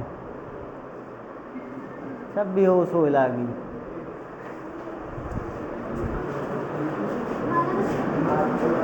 कह रहा है दो संख्याओं का अंतर 26 है, एक संख्या दूसरी संख्या की 3 गुनी है, तो ये सवाल आप करेंगे, होमवर्क है आपका, कर लोगे। दो संख्याओं का अंतर दे रखा है, x माइनस वाई बराबर क्या है 26, तो कह रहा है एक संख्या दूसरी संख्या की 3 गुनी है, एक संख्या दूसरी संख्या की 3 गुनी है, तो x बराबर 3y माइनस वाई बराबर 26, तो ये क्या आ जाएगा 2y बराबर 26, तो y बराबर क्या आ गया 13, तो y का मान इसमें रख दो, x बराबर 3y, तो x बराबर 3 गुणे 13, तो x बराबर कितना आ गया 39, खत्म। आगे बढ़ो। कह रहा है यदि किसी भिन्न के अंश और हर में 2 जोड़ दिया जाए तो वह भिन्न 9/11 हो जाती है, यदि अंश और हर में 3 जोड़ दिया जाए तो वह भिन्न 5/6 हो जाती है, तो नई भिन्न ज्ञात कीजिए। नोट करके लिख लो, 100% ये सवाल आएगा, 101%, और वो भी 6 नंबर का सवाल आने वाला है। ठीक है, 6 नंबर का आएगा ये सवाल। चुपचाप आंखें गड़ा के देख लो इधर बोर्ड में, नहीं ठोक पीट के पराठा बना देंगे। इधर देखो, बस 2 सवाल और बचे हैं, कहाँ चल रहा है 32 है ना। हाँ तो 1-2 होमवर्क दे दिया जाएगा। देखो इधर, यदि किसी भिन्न के अंश और हर, तो हम मान लेते हैं, माना क्या भिन्न का अंश x तथा हर y, हमने मान लिया भिन्न का अंश x और हर y, तो तब अभीष्ट भिन्न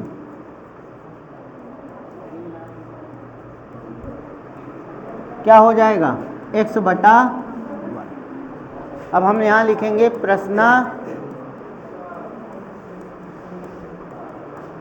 तो प्रश्नानुसार बताओ क्या कह रहा है। पहली शर्त बताओ, यदि किसी भिन्न के अंश और हर में 2 जोड़ दिया जाए, तो भैया भिन्न अंश में 2 जोड़ा, हर में भी कितना जोड़ा 2, तो भिन्न का मान कितना प्राप्त हो जाता है, तो शांत रहो यार, 9/11, 10 मिनट और शांति से बैठ जाओ बस।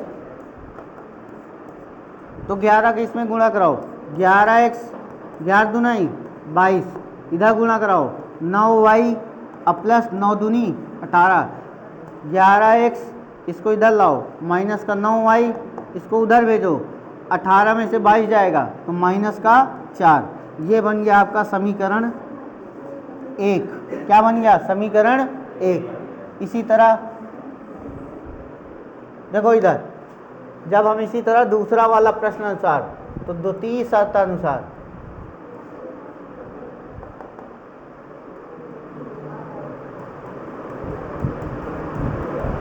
तो द्वितीय शर्त क्या कह रही है, यदि अंश और हर में 3 जोड़ दिया जाए, तो भैया अंश में क्या जोड़ दिया जाए 3, हर में कितना जोड़ दिया जाए 3, तो वह भिन्न कितनी हो जाती है 5/6 हो जाती है। तो इसका भी तिर्यक गुणा करा दो। तो 6 का इसमें गुणा कराएंगे 6x प्लस 6 त्रिक 5 का इसमें कराओ 5y 5 तेई इधर ले आओ घसीट के 6x माइनस 5y, इसको उधर ले जाओगे 15 में से 18 जाएगा माइनस का 3, समीकरण क्या बन गया 2। ठीक है, अब देखो ये पुराना सवाल बन गया कि नहीं, विलोपन विधि। तुम क्या करोगे, x के मान बराबर कर लो।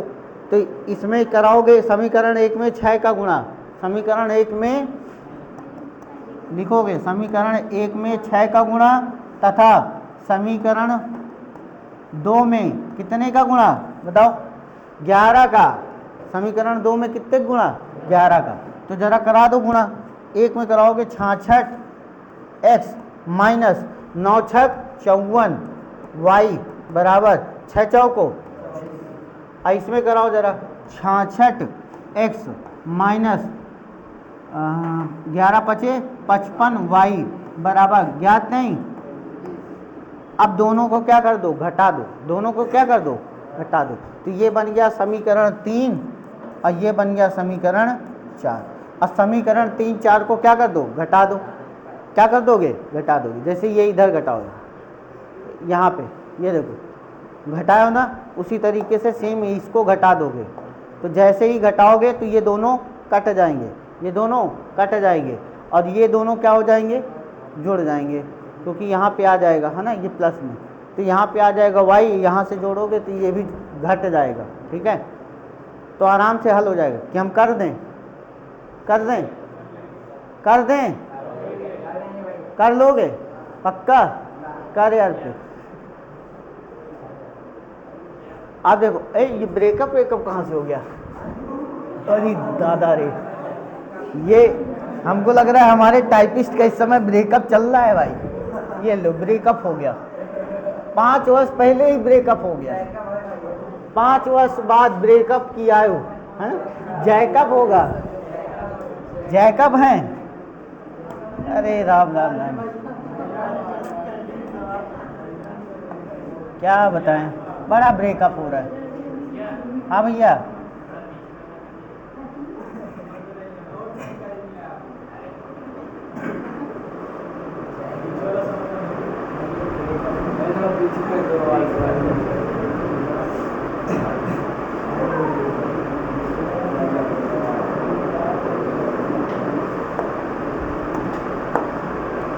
क्या है जैकब। अरे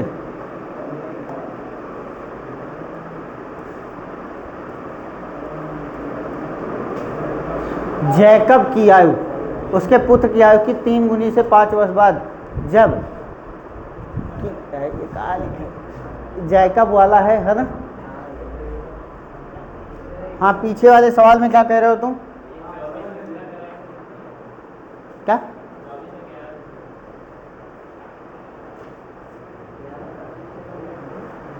इसमें 6 का गुणा करा रहे हैं भैया। इसमें जब 24 को तुम समझ नहीं पा रहे हो। समीकरण 1 में किसका गुणा करा रहे हैं, समीकरण 2 में किसका करा रहे हैं 11 का। समीकरण 1 यहाँ है भैया, तो जब इसमें 6 का गुणा कराओगे तो ये आ जाएगा, और जब इसमें 11 का गुणा कराओगे तो ये आ जाएगा। अब चेक करो सही लिखा है, समझ गए। चलो 5 वर्ष बाद जैकब की आयु उसके पुत्र की आयु से 3 गुनी हो जाएगी। 5 वर्ष पूर्व जैकब की आयु है ना, यहाँ भी जैकब है, यहाँ भी जैकब की आयु उसके पुत्र की आयु। ठीक है, चलो करते हैं सवाल।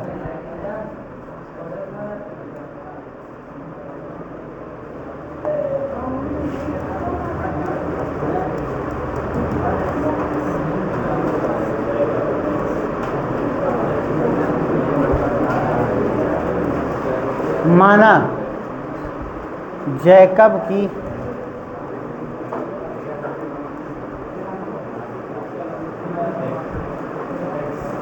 वर्तमान आयु क्या हो जाएगी x वर्ष, क्या हो जाएगी, उसके पुत्र की वर्तमान आयु क्या होगी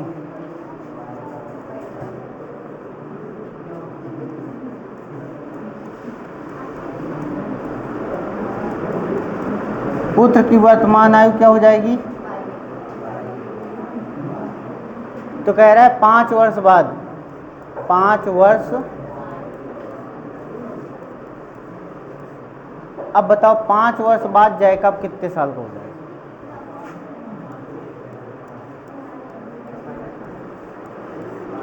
5 वर्ष बाद जैकब की आयु।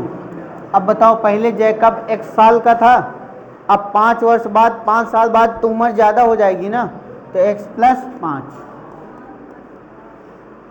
उसके पुत्र की आयु। पुत्र है कि पुत्री है?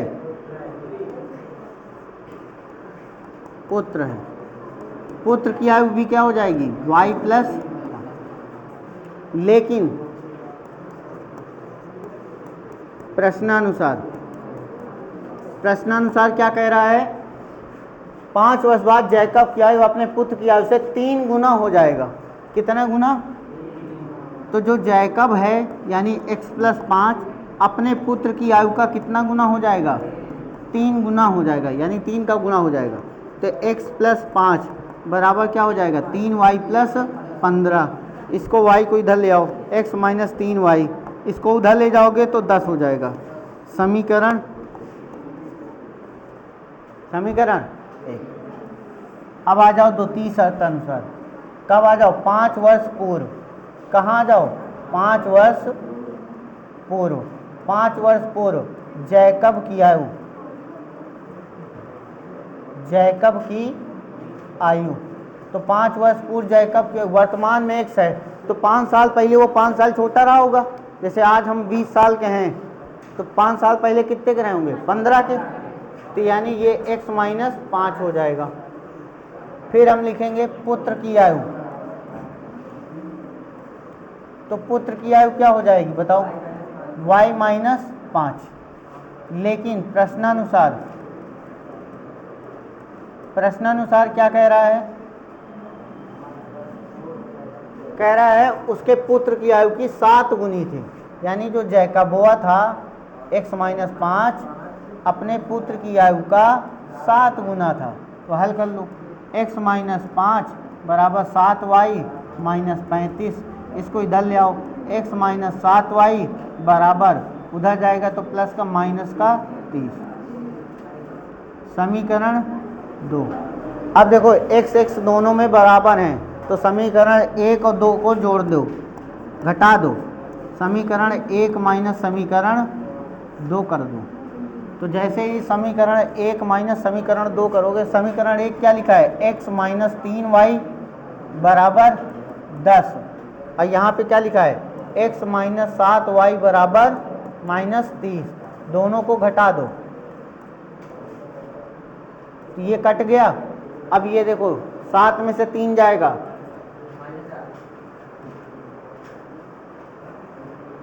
ये क्या हो जाएगा? 40। 4 दहम, तो y का मान क्या आ गया? 10। अब y का मान समीकरण 1 में रख दो। तो जैसे ही समीकरण 1 में रखोगे तो बताओ x - 3 × 10 बराबर 10। 10 × 30, तो x बराबर क्या आ जाएगा? तो यानी जैकब की आयु कितनी निकल आई? 40 वर्ष। और उसके पुत्र की आयु कितनी निकल आएगी? 10 वर्ष। कितनी निकल आएगी? 10 वर्ष। ठीक है, समझ में आया कि नहीं? किसको नहीं आया समझ में? बताओ, किसको समझ में नहीं आया? नहीं आया? कहाँ नहीं आया बताओ? पूरे नहीं आया हुआ है ना? जानत रहा यहू ना हुआ हो ना, या गए या का सतागा। अबे इसको मानना है।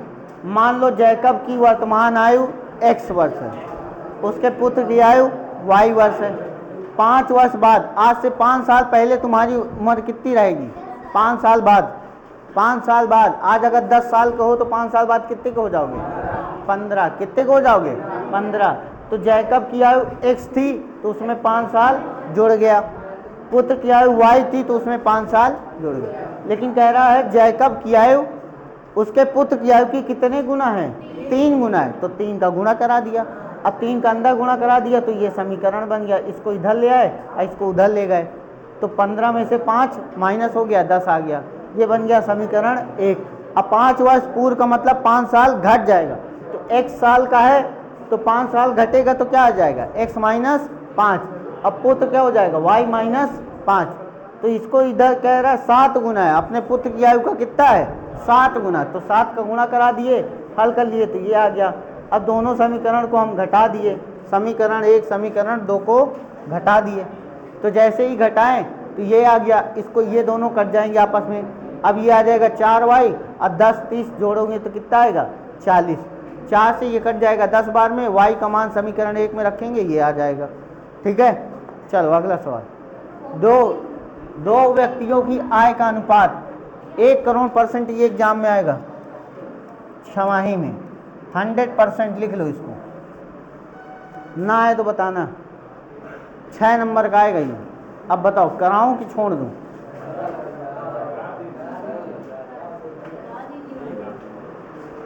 करा दीजिए, अब करा दीजिए, अब तो करा दीजिए। ये नहीं आएगा, वैसे इम्पोर्टेंट कम है।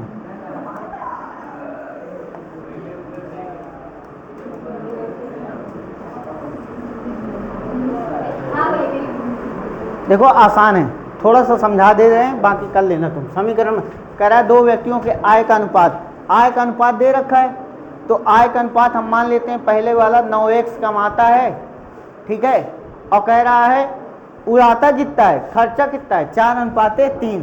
तो हम मान लेते हैं 9x कमाता है और 4y उड़ा देता है, कितना, 4y उड़ा देता है। अच्छा ये बताओ, तुम 9 रुपया कमाए, 4 रुपया खर्चा कर डाले, कितना बचा, कैसे पता, घटाए हो ना। तो ये ना पूछ लेना ये घटाना कैसे आवा, क्योंकि कुल कमाई से खर्चे को घटा दिए तो बचत आती है। क्या आती है, बचत। तो बचत कितनी है, 2000, कितनी है। अब इसी तरह ये वाला 7x कमाता है, 3y उड़ाता है, 2000 बचा लेता है।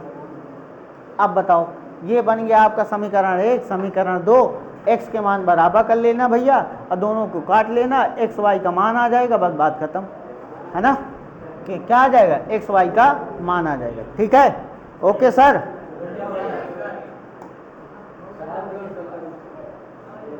इंपॉर्टेंट है ये सवाल, कर लेना, ना आए तो एकदम कमेंट्स बॉक्स भर देना, सर नहीं आया नहीं आया नहीं आया, बताएंगे फिर।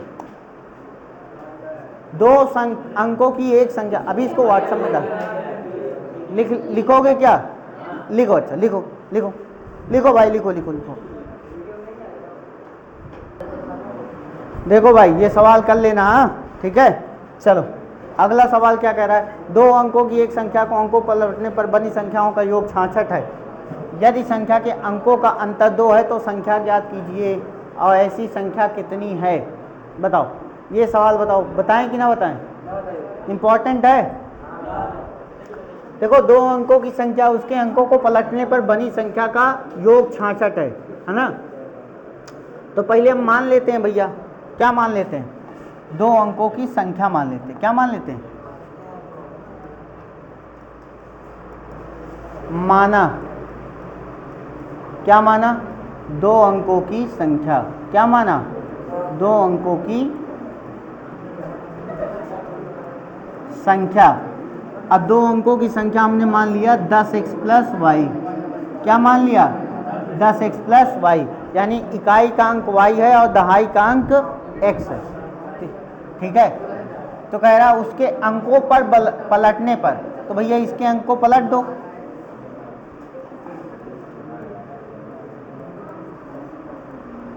अंकों को पलटने पर, अच्छा ये सवाल करवाएं, ठीक है, जब आपको पढ़ा रहे थे। अंकों को पलटेंगे तो क्या हो जाएगा, 10y + x। क्या हो जाएगा, 10y + x। प्रश्नानुसार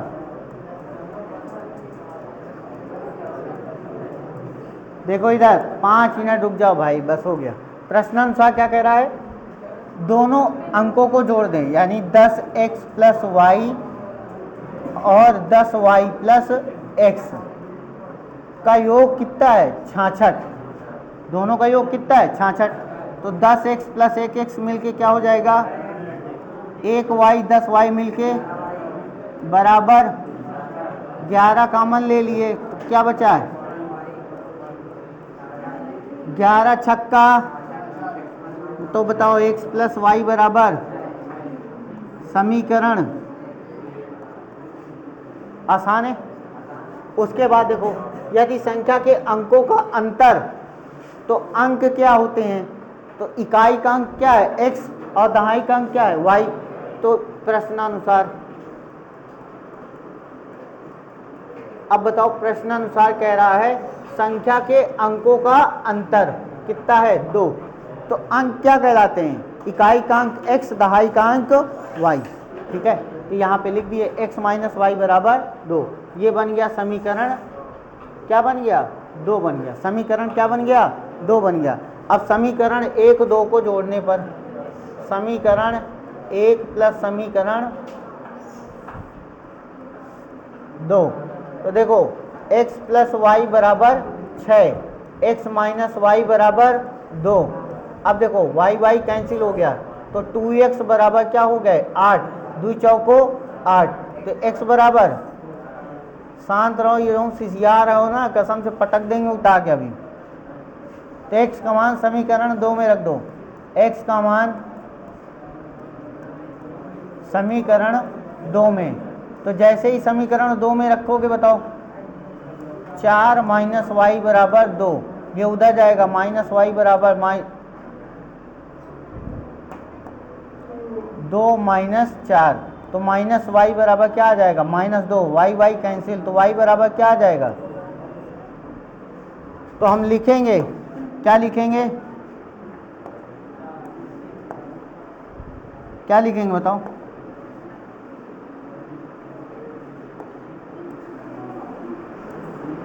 अतः अभीष्ट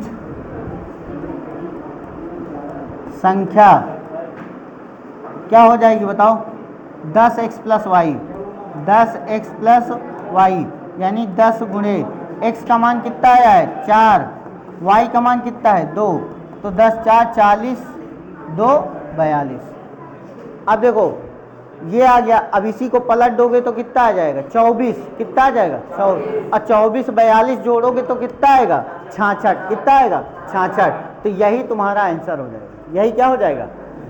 समझ में आई बात। अंतिम सवाल, इस सवाल को होमवर्क दूंगा क्योंकि मैंने यहाँ पे एक भिन्न वाला सवाल तुमको यहाँ पे बताया, कहाँ गया, ये देखो भिन्न वाला सवाल है।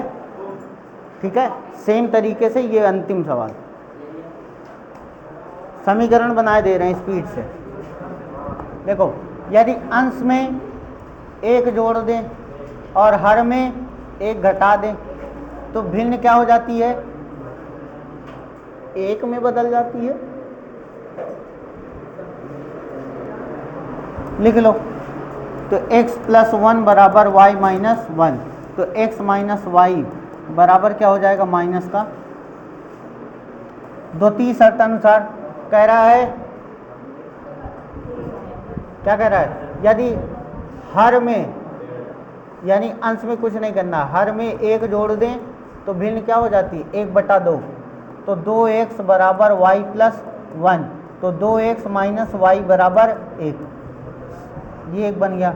ये समीकरण 1 है, ये समीकरण 2 है। समीकरण 1 2 को क्या कर दोगे सीधे सीधे घटा दोगे, क्या कर दोगे घटा दोगे, आंसर निकल आएगा। ठीक है, तो इस तरह से तुम्हारे पूरे 1 2 3 चैप्टर मैंने खत्म कर दिए। आज मैंने तुमको खत्म किया है पहला और दूसरा चैप्टर, यानी बहुपद और 2 चर वाले रैखिक समीकरण। क्या क्या खत्म किया, बहुपद और 2 चर वाले रैखिक समीकरण।